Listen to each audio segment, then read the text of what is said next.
The phone that burned its brand. Samsung's exploding phones. In the electric age of the 21st century, where our phones have practically become extensions of our very selves, an unexpected explosion, both literal and metaphorical, altered the course of a tech giant's destiny. No, this isn't a plot for a sci-fi thriller. This is the tale of a tech titan's misadventure, an epic of combustion, ambition, and an overheated drive for supremacy. If Shakespeare were still alive, he'd have probably written a tragicomedy on Samsung's rise and fall. The 2010s was a decade of intense competition in the smartphone arena.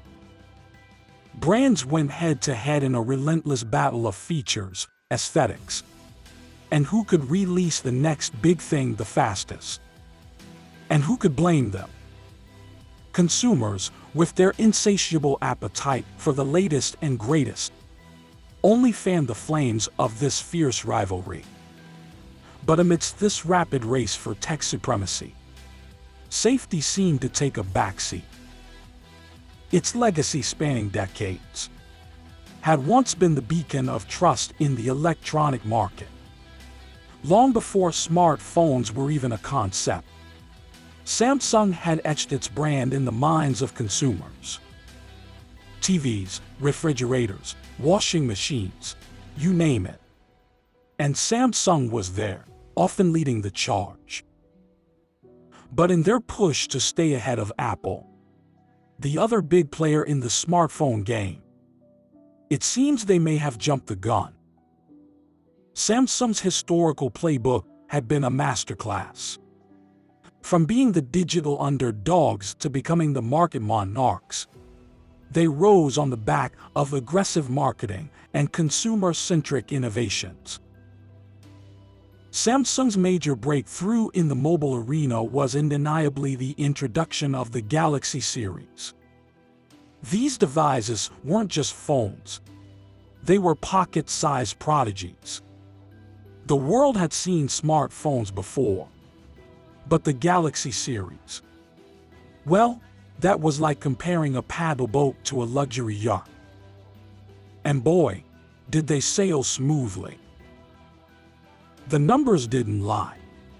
By mid-2016, they danced with a 22.3% share of the global smartphone market, leaving Apple to waltz with its 12.9%. If this were a high school popularity contest, Samsung was the quarterback and the prom king rolled into one. Yet, as they reveled in their success, the seeds of a crisis were quietly sprouting. The Galaxy Note 7 was supposed to be their magnum opus, their piece de resistance, with cutting-edge features that made tech geeks swoon, and a design that made even the iPhone look like its frumpy cousin. Samsung's flagship was more than a phone. It was a statement. However, as the saying goes, pride comes before a phone explosion. While the world was busy adding the Note 7 to their holiday wish list, a few ominous signs began to crop up. Emma's college buddy had heard of a friend whose phone had overheated. And Dan, that pilot who was accustomed to soaring at 30,000 feet, had to announce a grounding rule: no Galaxy Note 7s on board.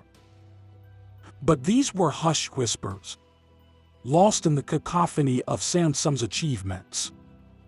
Reports started trickling in September 2016. A phone had burst into flames in South Korea. Another had smoked up in Australia. And, in a peculiar turn of events, a Galaxy Note 7 even decided to set a Jeep on fire in Florida. Such reports would be laughable if they weren't terrifyingly true. What began as isolated incidents soon became headline news. Samsung's flagship phone, the poster child of its innovation, was catching fire and causing havoc. Now, one might think, well, Maybe they were isolated incidents, but as the reports mounted, denial became increasingly challenging. Regulatory bodies, typically as swift as sloths on a lazy Sunday, sprang into action. The U.S. Consumer Product Safety Commission, for instance, formally announced a recall of about 1 million devices. Let that sink in: 1 million premium smartphones just in the U.S., turning from tech darlings to potential mini bonfires. Behind closed glass doors, Samsung's R&D teams were undoubtedly scrambling. The initial diagnosis: battery faults. Specifically, 2 separate battery issues from 2 suppliers were causing the overheats and fires. Talk about bad luck doubling down. 1 flaw is unfortunate, 2 is just, well, sloppy.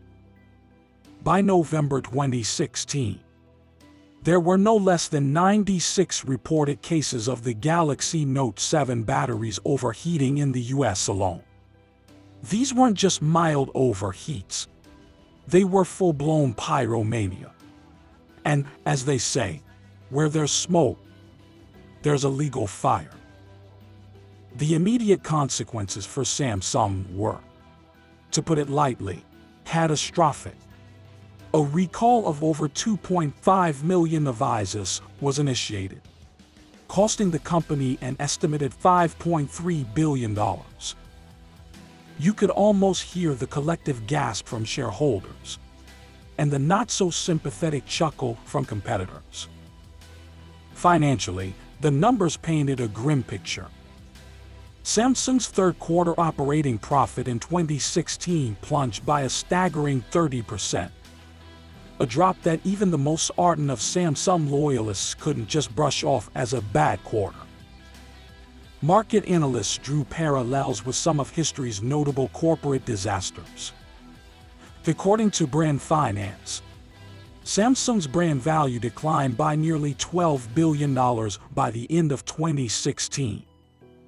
Then, of course, there were the criminal charges.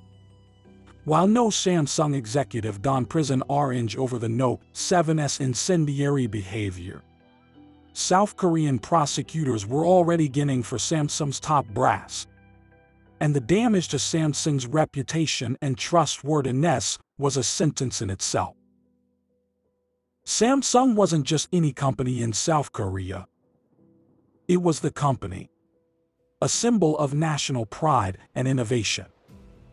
To many South Koreans, the Samsung scandal wasn't just a headline. It was personal. The global mocking, the memes, the late-night TV jokes. It was a collective punch in the gut. The journey to redemption began with a public apology. And not just any PR scripted, glossy apology. Samsung's top brass, led by DJ Ko, the head of Samsung's mobile business, went on record, taking responsibility and expressing deep regret. They also committed to a transparent investigation, ensuring that such a mishap would never recur.